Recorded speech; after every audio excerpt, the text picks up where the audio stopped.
ก็เดี๋ยวจะมาถอดลอกนะครับผม Stage SV T-Wing ปี 2016 สภาพลอกก็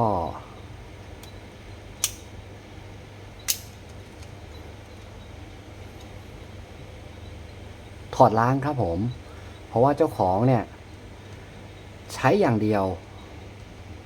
เทียบกันว่าสมัยก่อนใช้กวาย น่าจะใช้ถนอมกว่านี้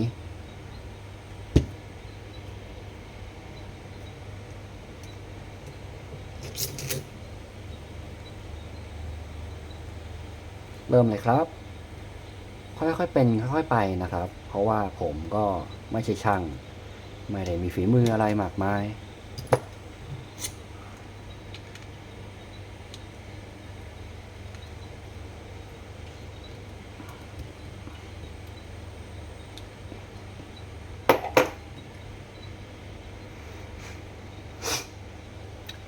หนอบเดี๋ยวค่อยถอด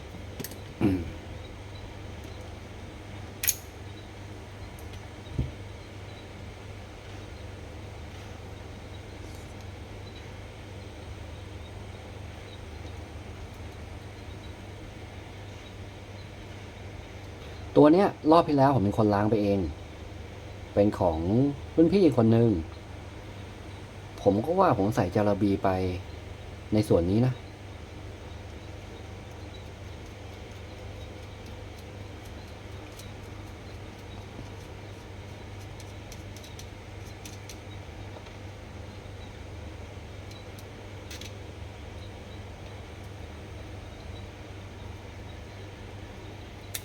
เอาสปูนออกก่อน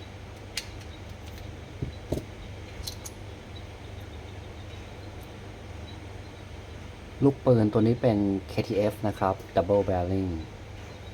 สปูนก็เป็นสปูนเดิม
จึ๊บหมุนยั้งสาก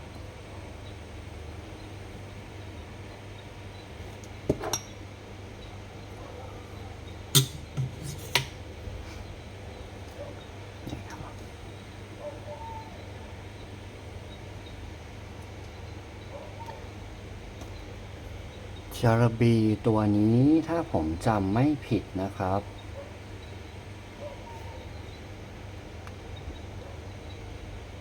น่าจะเป็นตอนนั้นที่ใส่ไปให้น่าจะเป็นตัวนี้ F-Zero ของ ZPI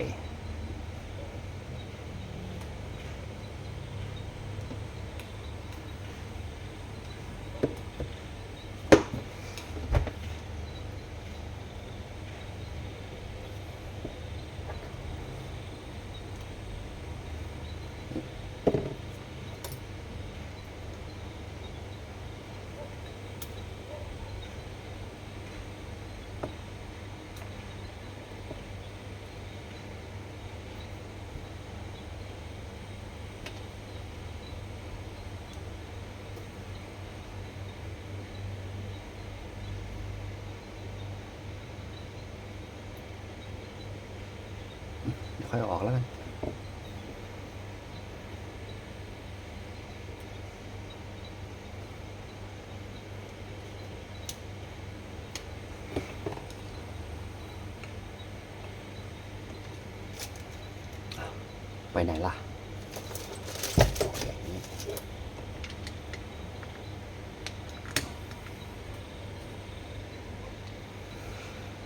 น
ี่ให้เขาดูเป็นชิ้นๆเลย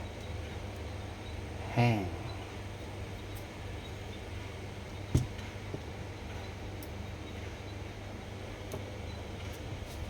อี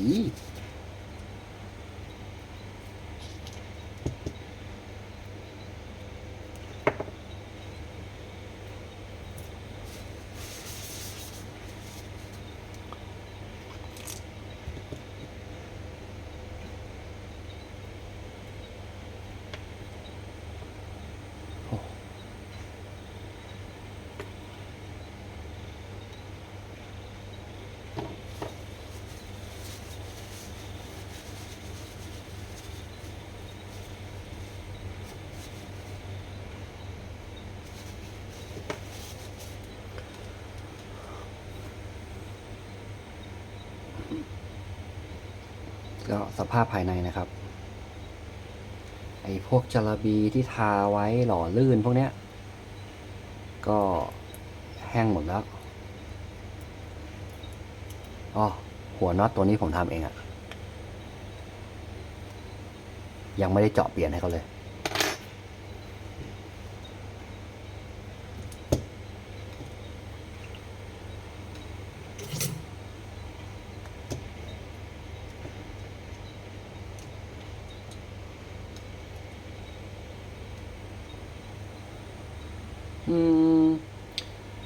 ทำไมตรงนี้หมุนฝืดไม่แน่ใจ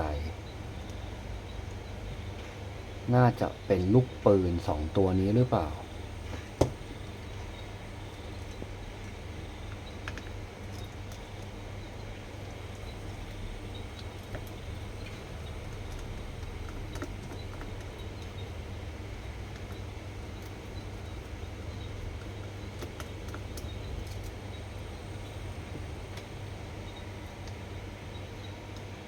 โอ้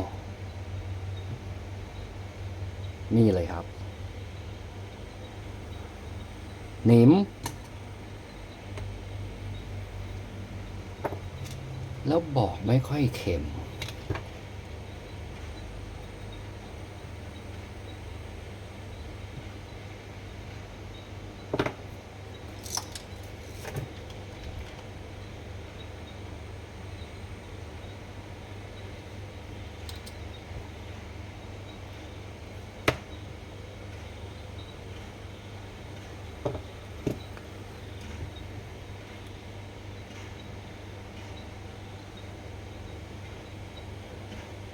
ดูทรงแล้วตายครับอันเนี้ยนี่ไง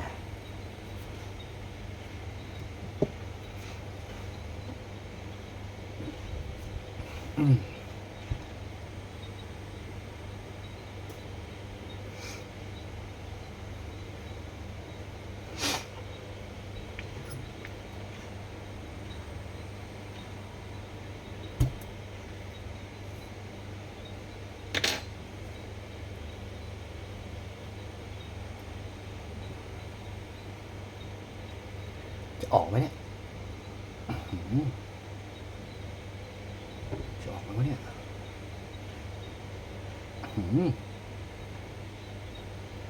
โอเคแฮะ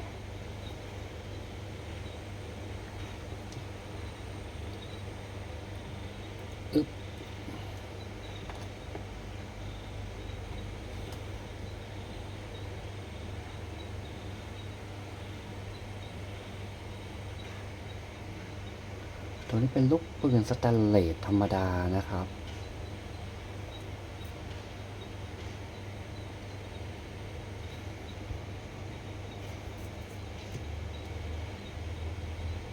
โอเค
จึบ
นี่มันอะไรครับเนี่ย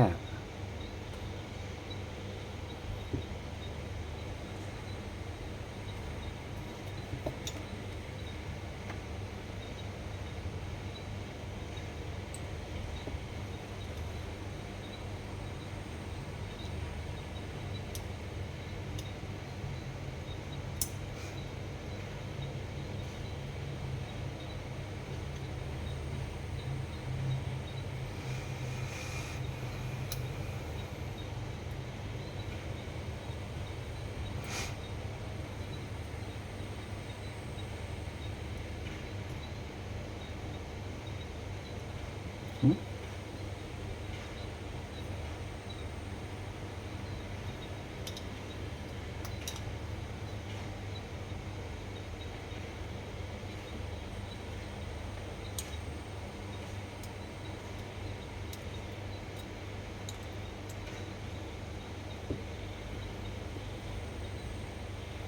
ก็เดี๋ยวน็อตตัวนี้ที่ผมทำหัวรูดไป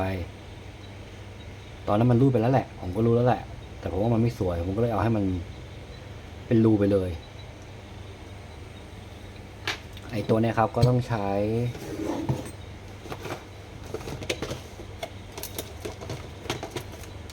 อันนี้ เจาะออกแล้วก็เปลี่ยนน็อตลงไปแทน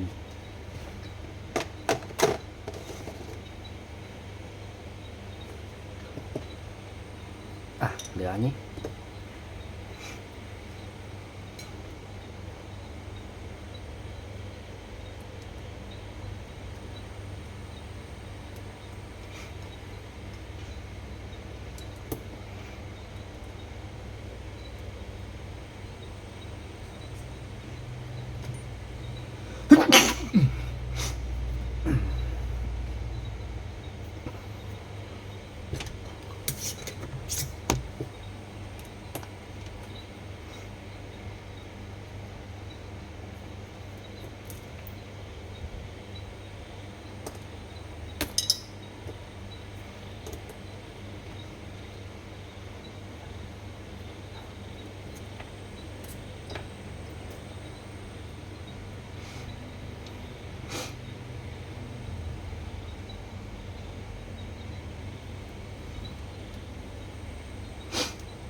ก็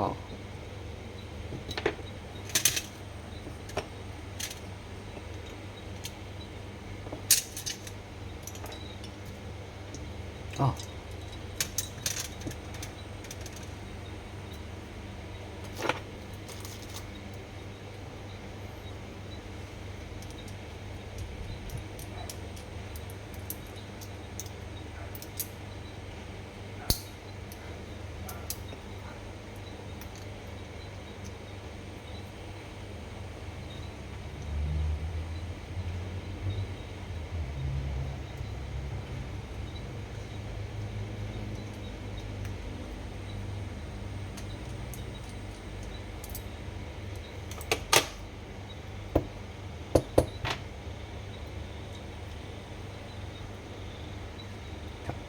ปืน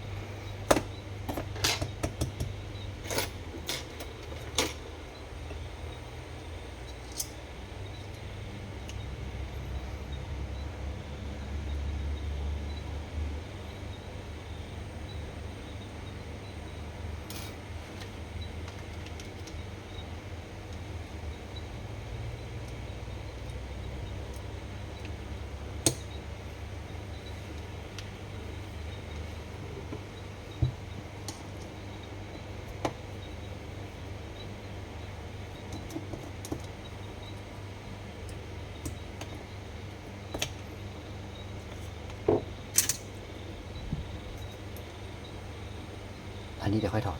โอเคเรียบร้อยครับ